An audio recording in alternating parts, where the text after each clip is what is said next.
يا زهور الروض ميدي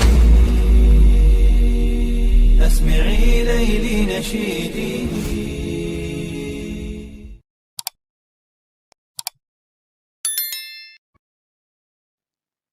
Assalamualaikum warahmatullahi wabarakatuh. Syukur alhamdulillah, dalam kesempatan yang mulia ini kita masih diberikan banyak kenikmatan sehingga kita dapat berjumpa kembali di channel ini. Marilah kita senantiasa bersolawat serta salam kepada junjungan kita semua, yaitu baginda Nabi Muhammad sallallahu alaihi wasallam. Allahumma sholli ala sayyidina Muhammad wa ala ali sayyidina Muhammad. Doa dan harapan saya semoga sahabatku semuanya selalu diberikan kesehatan, diampuni dosa-dosanya, dikabulkan segala doa dan hajatnya, serta dilapangkan rezekinya oleh Allah Subhanahu wa ta'ala. Amin ya robbal alamin. Sahabatku yang dirahmati Allah Subhanahu wa ta'ala, sihir atau di dalam bahasa kita adalah santet, teluh, guna-guna, itu memang ada dan nyata. Nabi Muhammad SAW pernah disihir oleh orang Yahudi yang bernama Labid bin Al-Asam dengan menggunakan media berupa rambut Nabi dengan ikatan sihirnya. Maka kemudian turunlah surah Al-Falaq dan surah An-Nas untuk melepaskan dirinya dari gangguan-gangguan sihir tersebut. Allah Subhanahu wa ta'ala juga menjelaskan tentang sihir di beberapa ayat di dalam Al-Quran, seperti dalam ayat yang menjelaskan tentang kisah Nabi Musa alaihi salam yang menghadapi tukang sihirnya Fir'aun laknatullah alaih. Sihir banyak macam-macamnya dengan kekuatan yang berbeda-beda, seperti sihir penghancur rumah tangga, sihir agar sakit, sihir agar gila, dan sihir sampai meninggal dunia. Semuanya itu adalah perbuatan-perbuatan keji dan tercela. Namun tidak semua orang dapat disihir atau disantet. Ada beberapa orang yang tidak bisa disihir dengan berbagai macam kekuatannya, mulai dari sihir tingkat rendah sampai pada sihir yang menggunakan khadam jin ifrit yang terkenal sangat kuat dan jahat, karena pada diri orang tersebut ada benteng pertahanan yang sangat kuat, seperti pengakuan dari orang yang pernah menekuni profesinya sebagai tukang sihir atau sebagai tukang santet. Berikut ini ada 5 orang yang menurut pengakuan mantan pelakunya tidak mempan kena sihir ataupun santet. Silakan simak video ini hingga akhir supaya segala informasi yang kami sajikan tidak menjadi gagal faham di memori pikiran kalian. Terima kasih. Orang yang pertama yang tidak mempan disantet adalah orang-orang yang rajin melaksanakan sholat sunnah fajar dan sholat subuh.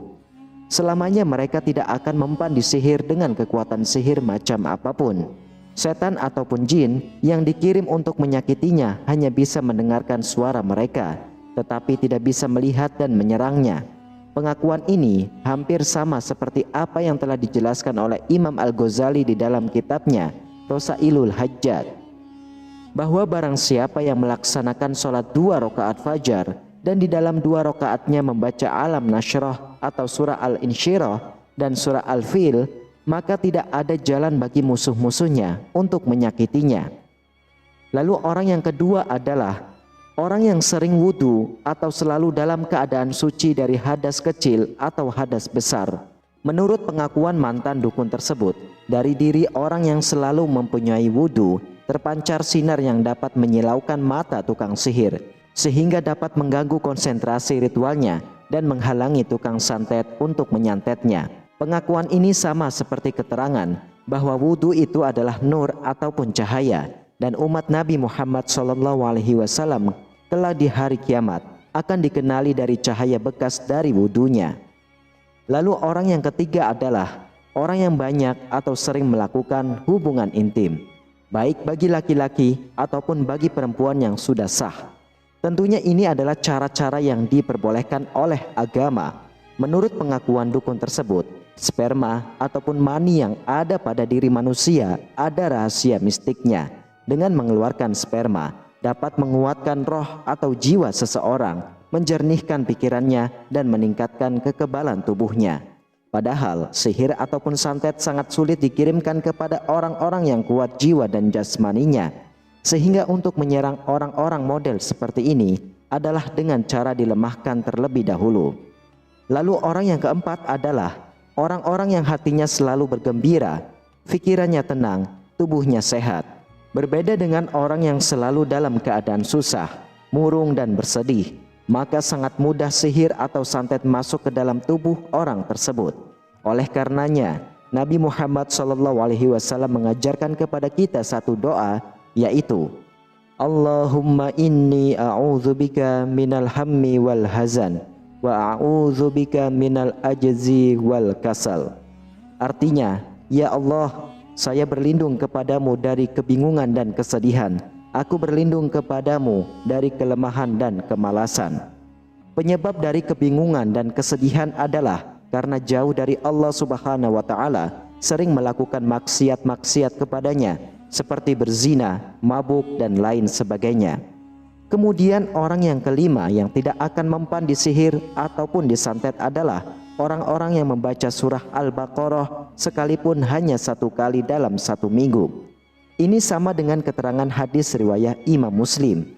Nabi Muhammad SAW bersabda, bacalah oleh kalian semua surah Al-Baqarah, karena sesungguhnya mengambil surah Al-Baqarah itu adalah satu keberkahan dan meninggalkannya adalah satu kerugian dan tidak akan mampu untuk menyentuhnya al-batolah. Al-batolah tukang-tukang sihir atau tukang-tukang santet. Al-batolah di sini dimaknai dengan as-saharoh, yang artinya adalah banyak tukang sihir. Kehebatan surah Al-Baqarah sangat luar biasa di dalam mengusir setan, jin, dedemit, dan semua jenis-jenisnya, menghancurkan semua jenis sihir dan sebagai wasilah penyembuhan dari segala penyakit, baik penyakit medis ataupun penyakit non-medis seperti terkena sihir, hasad, ain, dan kerasukan dengan seizin Allah Subhanahu wa Ta'ala. Di dalam surah Al-Baqarah terdapat ayat yang paling agung, yaitu ayat kursi, dan 2 ayat terakhir surah Al-Baqarah yang semuanya telah masyhur tentang keutamaannya yang sangat agung. Di dalam hadis Sahih Ibnu Hibban dijelaskan bahwa Rasulullah SAW bersabda, sesungguhnya setiap sesuatu itu punya punuk atau puncak, dan sesungguhnya punuknya Al-Quran atau puncaknya Al-Quran adalah surah Al-Baqarah. Barang siapa membaca surah Al-Baqarah di dalam rumahnya di malam hari, maka syaitan tidak akan masuk ke dalam rumahnya selama 3 malam. Maka dengan mengikuti hadis ini, sebaiknya rumah kita dibacakan surah Al-Baqarah minimal 1 kali dalam 3 hari, sehingga rumah kita menjadi rumah yang penuh dengan keberkahan, kedamaian, dan bebas dari gangguan-gangguan syaitan dan barang-barang gaib lainnya. Dalam membaca surah Al-Baqarah tidak harus khatam sekaligus, tetapi bisa dengan cara dicicil sampai 3 hari, sehingga tidak memberatkan bagi orang yang mempunyai banyak aktivitas. Wallahu a'lam bishawab.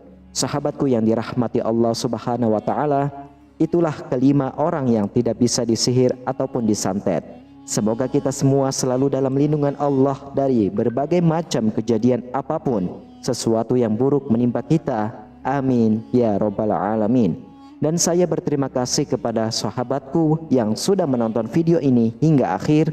Semoga para sahabatku diberi kesehatan, keafiatan, diberikan kelancaran rezeki yang barokah, dan diberi kemudahan dalam setiap urusannya, baik di dunia maupun di akhirat. Amin, amin ya Rabbal Alamin. Wassalamualaikum warahmatullahi wabarakatuh.